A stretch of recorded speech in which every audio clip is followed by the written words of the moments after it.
بسم اللہ الرحمن الرحیم۔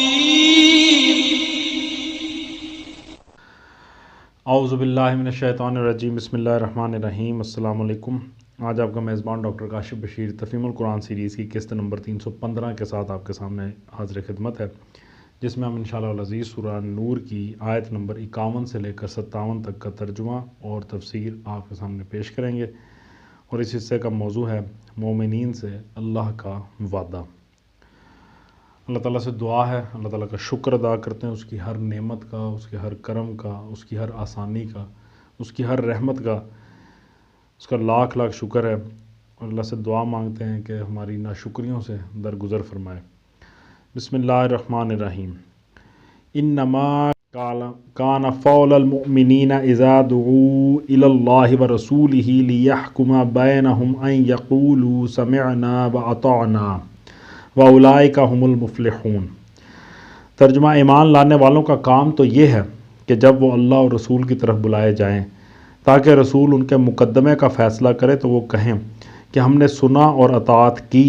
ایسے ہی لوگ فلاح پانے والے ہیں۔ وَمَن يُطِعِ اللَّهَ وَرَسُولَهُ وَيَخْشَ اللَّهَ وَيَتَّقْهِ فَأُولَئِكَ هُمُ الْفَائِزُونَ۔ ترجمہ: اور کامیاب وہی ہیں جو اللہ اور رسول کی فرما برداری کریں اور اللہ سے ڈریں اور اس کی نافرمانی سے بچیں۔ وَأَقْسَمُوا بِاللَّهِ جَهْدَ أَيْمَانِهِمْ لَئِنْ أَمَرْتَهُمْ لَيَخْرُجُنَّ قُلْ لَا تُقْسِمُوا طَاعَةٌ مَّعْرُوفَةٌ ان اللہ خبیر بما تعملون۔ ترجمہ: یہ منافق اللہ کے نام سے کڑی کڑی قسمیں کھا کر کہتے ہیں کہ آپ حکم دیں تو ہم گھروں سے نکل کھڑے ہوں۔ ان سے کہو قسمیں نہ کھاؤ، تمہاری اطاعت کا حال معلوم ہے، تمہارے کرتوتوں سے اللہ بے خبر نہیں ہے۔ تفسیر میں آتا ہے دوسرا مطلب یہ بھی ہو سکتا ہے کہ اہل ایمان سے جو اطاعت مطلوب ہے وہ معروف اور معلوم قسم کی اطاعت ہے جو ہر شبہ سے بالا تر ہو، نہ کہ وہ اطاعت جس کا یقین دلانے کے لیے قسمیں کھانے کی ضرورت پڑے اور پھر بھی یقین نہ آ سکے۔ جو لوگ حقیقت میں مطیع فرمان ہوتے ہیں ان کا رویہ کسی سے چھپا ہوا نہیں ہوتا۔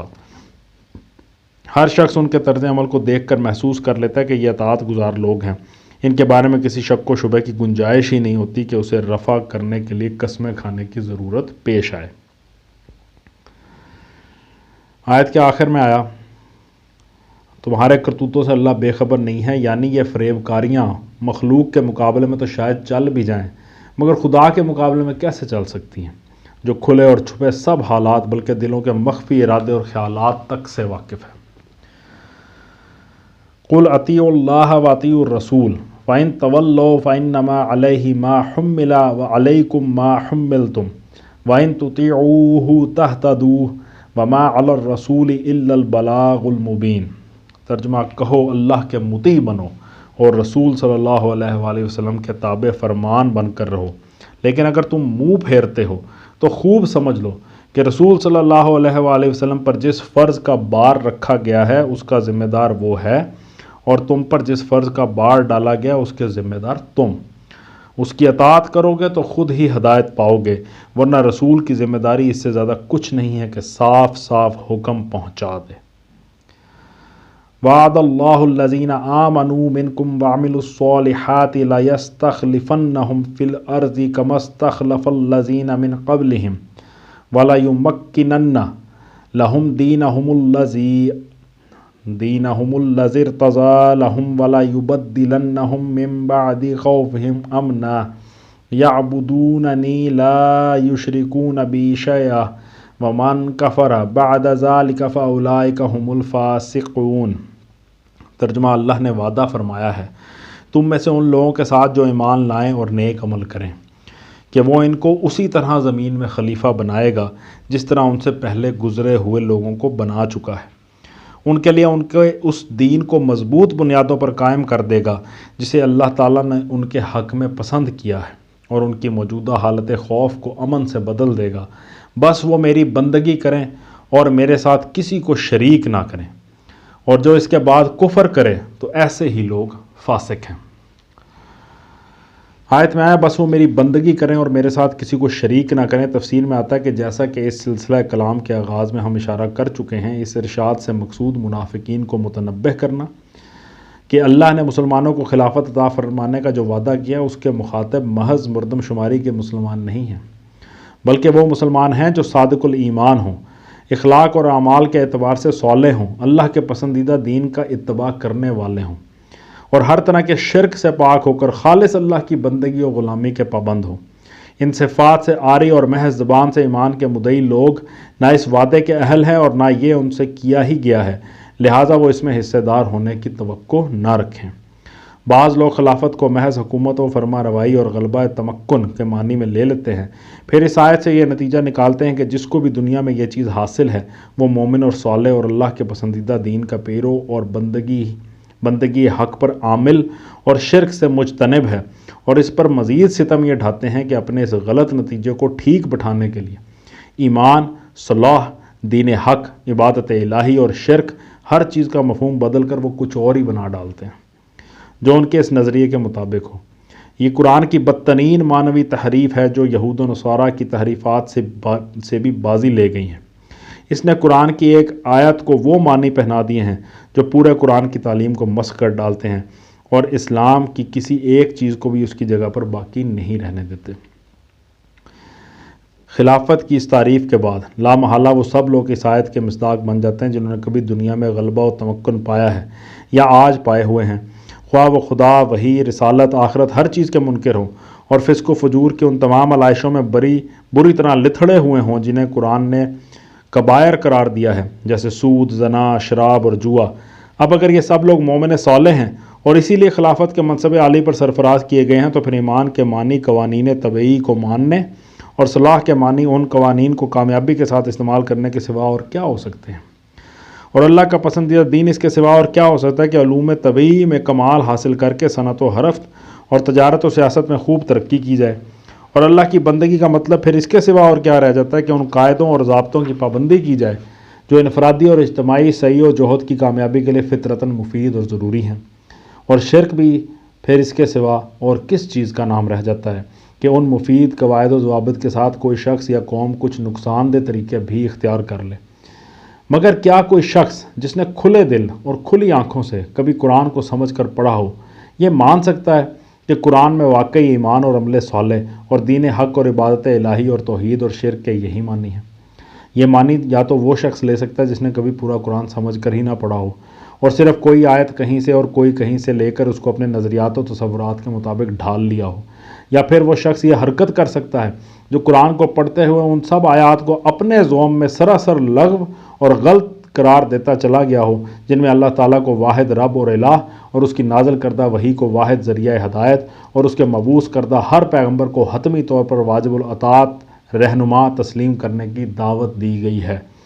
اور موجودہ دنیاوی زندگی کے خاتمے پر ایک دوسری زندگی کے محض مان لینے ہی کا مطالبہ نہیں کیا گیا ہے، بلکہ یہ بھی صاف صاف کہا گیا ہے کہ جو لوگ اس زندگی میں اپنی جواب دہی کے تخیل سے منکر یا خالی و ذہن ہو کر محض اس دنیا کی کامیابیوں کو مقصود سمجھتے ہوئے کام کریں گے وہ فلاح سے محروم رہیں گے۔ قرآن میں ان مضامین کو اس قدر کثرت سے اور ایسے مختلف طریقوں سے اور ایسے سری و صاف الفاظ میں بار بار دہرایا گیا ہے کہ ہمارے لیے یہ باور کرنا مشکل ہے کہ اس کتاب کو ایمانداری کے ساتھ پڑھنے والا کوئی شخص کبھی ان غلط فہمیوں میں بھی پڑھ سکتا ہے جن میں آیت استخلاف کے یہ نئے مفسرین مبتلا ہوئے ہیں۔ حالانکہ لفظ خلافت و استخلاف کے جس معنی پر انہوں نے یہ ساری عمارت کھڑی کی ہے وہ ان کا اپنا گھڑا ہوا ہے، قرآن کا جاننے والا کوئی شخص اس آیت میں وہ معنی کبھی نہیں لے سکتا۔ قرآن دراصل خلافت اور استخلاف کو 3 مختلف معنوں میں استعمال کرتا ہے، اور ہر جگہ سیاق و سباق سے پتہ چل جاتا ہے کہ کہاں کس معنی میں یہ لفظ بولا گیا ہے۔ اس کے ایک معنی ہے خدا کے دیے ہوئے اختیارات کا حامل ہونا، اس معنی میں پوری اولاد آدم زمین میں خلیفہ ہے۔ دوسرے معنی ہے خدا کے اقتدار اعلیٰ کو تسلیم کرتے ہوئے اس کے امر شرعی نہ کہ محض امر تکوینی کے تحت اختیارات خلافت کو استعمال کرنا۔ اس معنی میں صرف مومن صالح ہی خلیفہ قرار پاتا ہے کیونکہ وہ صحیح طور پر خلافت کا حق ادا کرتا ہے، اور اس کے برعکس کافر و فاسق خلیفہ نہیں بلکہ باغی ہے کیونکہ وہ مالک کے ملک میں اس کے دیے ہوئے اختیارات کو نافرمانی کے طریقے پر استعمال کرتا ہے۔ تیسرے معنی میں ایک دور کی غالب قوم کے بعد دوسری قوم کا اس کی جگہ لینا، پہلے دونوں معنی خلافت بمعنی نیابت سے ماخوذ ہیں اور یہ آخری معنی خلافت بمعنی جانشینی سے ماخوذ، اور اس لفظ کے یہ دونوں معنی لغت عرب میں معلوم و معروف ہیں۔ اب جو شخص بھی یہاں اس سیاق و سباق میں آیت استخلاف کو پڑھے گا وہ ایک لمحے کے لیے بھی اس امر میں شک نہیں کر سکتا کہ اس جگہ خلافت کا لفظ اس حکومت کے معنی میں استعمال ہوا ہے جو اللہ کے امر شرعی کے مطابق، نہ کہ محض قوانین فطرت کے مطابق، اس کی نیابت کا ٹھیک ٹھیک حق ادا کرنے والی ہو۔ اسی لیے کفار تو درکنار، اسلام کا دعویٰ کرنے والے منافقوں تک کو اس وعدے میں شریک کرنے سے انکار کیا جا رہا ہے۔ اسی لیے فرمایا جا رہا ہے کہ اس کے مستحق صرف ایمان اور عمل صالح کی صفات سے متصف لوگ ہیں۔ اسی لیے قیام خلافت کا ثمرہ یہ بتایا جا رہا ہے کہ اللہ کا پسند کردہ دین یعنی اسلام مضبوط بنیادوں پر قائم ہو جائے گا، اور اسی لیے اس انعام کو عطا کرنے کی شرط یہ بتائی جا رہی ہے کہ خالص اللہ کی بندگی پر قائم رہو جس میں شرک کی ذرا برابر آمیزش نہ ہو۔ اس وعدے کو یہاں سے اٹھا کر بین الاقوامی چوراہے پر لے پہنچنا اور امریکہ سے لے کر روس تک جس کی کبریائی کا ڈنکا بھی دنیا میں بج رہا ہو، اس کے حضور اسے نظر کر دینا جہالت کی طغیانی کے سوا اور کچھ نہیں ہے۔ یہ سب طاقتیں بھی اگر خلافت کے منصب عالی پر سرفراز ہیں تو آخر فرعون اور نمرود ہی نے کیا قصور کیا تھا کہ اللہ تعالیٰ نے انہیں لعنت کا مستحق قرار دیا۔ اس جگہ ایک اور بات بھی قابل ذکر ہے۔ یہ وعدہ بعد کے مسلمانوں کو تو بالواسطہ پہنچتا ہے، بلا واسطہ اس کے مخاطب وہ لوگ تھے جو نبی صلی اللہ علیہ وآلہ وسلم کے عہد میں موجود تھے۔ وعدہ جب کیا گیا تھا اس وقت واقعی مسلمانوں پر حالت خوف طاری تھی اور دین اسلام نے ابھی حجاز کی زمین میں بھی مضبوط جڑ نہیں پکڑی تھی۔ اس کے چند سال بعد یہ حالت خوف نہ صرف امن سے بدل گئی بلکہ اسلام عرب سے نکل کر ایشیا اور افریقہ کے بڑے حصے پر چھا گیا اور اس کی جڑیں اپنی پیدائش کی زمین ہی میں نہیں کرۂ زمین میں جم گئیں۔ یہ اس بات کا تاریخی ثبوت ہے کہ اللہ تعالیٰ نے اپنا یہ وعدہ ابو بکر صدیق، عمر فاروق اور عثمان غنی رضی اللہ عنہم کے زمانے میں پورا کر دیا۔ اس کے بعد کوئی انصاف پسند آدمی مشکل ہی سے اس امر میں شک کر سکتا ہے کہ ان تینوں حضرات کی خلافت پر خود قرآن کی مہر تصدیق لگی ہوئی ہے اور ان کے مومن صالح ہونے کی شہادت اللہ تعالیٰ خود دے رہا ہے۔ اس میں اگر کسی کو شک ہو تو نہج البلاغہ میں سیدنا علی کرم اللہ وجہہ کی وہ تقریر پڑھ لے جو انہوں نے حضرت عمر رضی اللہ تعالیٰ عنہ کو ایرانیوں کے مقابل پر خود جانے کے ارادے سے باز رکھنے کے لیے کی تھی۔ اس میں وہ فرماتے ہیں،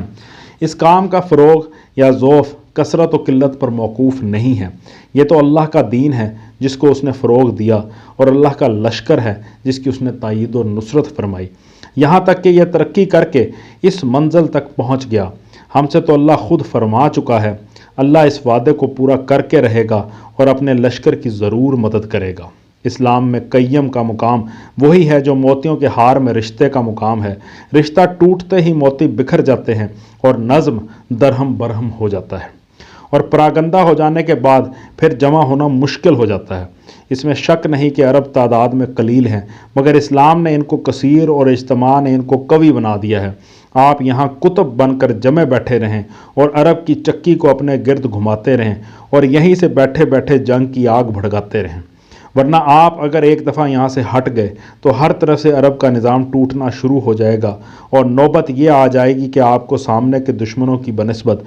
پیچھے کے خطرات کی زیادہ فکر لاحق ہوگی اور ادھر ایرانی آپ ہی کے اوپر نظر جما دیں گے کہ یہ عرب کی جڑ ہے، اسے کاٹ دو تو بیڑا پار ہے، اس لیے وہ سارا زور آپ کو ختم کر دینے پر لگا دیں گے۔ رہی وہ بات جو آپ نے فرمائی ہے کہ اس وقت اہل عجم بڑی کثیر تعداد میں امنڈ آئے ہیں، تو اس کا جواب یہ ہے کہ اس سے پہلے بھی ہم جو ان سے لڑتے رہے ہیں تو کچھ کثرت تعداد کے بل پر نہیں لڑتے رہے ہیں بلکہ اللہ کی تائید و نصرت ہی نے آج تک ہمیں کامیاب کرایا ہے۔ دیکھنے والا خود ہی دیکھ سکتا ہے کہ اس تقریر میں جناب امیر کس کو آیت استخلاف کا مصداق ٹھہرا رہے ہیں۔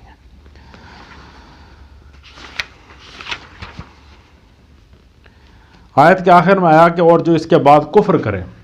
تو ایسے ہی لوگ فاسق ہیں۔ تفسیر میں آتا ہے کفر سے مراد یہاں کفران نعمت بھی ہو سکتا ہے اور انکار حق بھی۔ پہلے معنی کے لحاظ سے اس کا مصداق وہ لوگ ہوں گے جو نعمت خلافت پانے کے بعد طریق حق سے